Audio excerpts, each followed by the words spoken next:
I moved into the Seattle area in 2014. I was living in New York and I moved to Seattle.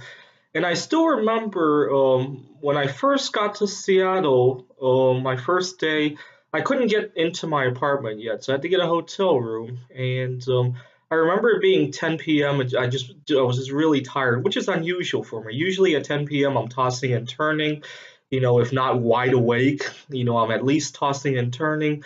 And I went to bed and I woke up at 6 a.m. and I actually had time to prepare for my first day in Seattle.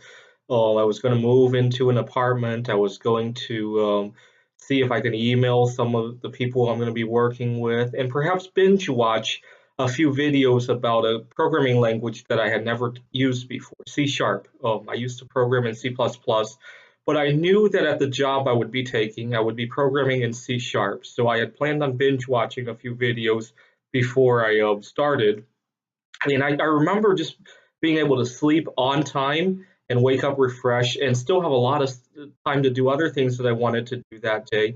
And I couldn't figure out why. It took me like 5 minutes to figure out, oh, yeah, it's because I had 3 extra hours the other day. And it made me wish every day were like that. Every time I fly from the East Coast to the West Coast, or to a lesser extent from Europe to the East Coast, every time I do one of these flights, I have a sense that I'm actually tired when I go into my bed and I actually crash.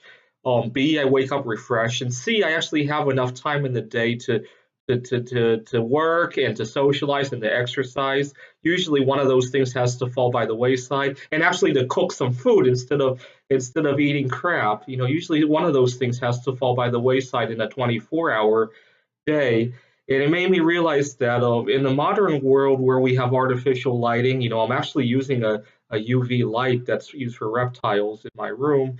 In an age where we have artificial UV light, why do we need the day to be 24 hours? It sometimes makes me wonder. I guess we still want to interact with places that are not as well developed. I mean, when I was working for Microsoft, we obviously sold software to countries that don't even have clean drinking water, it sounds like. So I guess that will make it a challenge to adapt to a different schedule.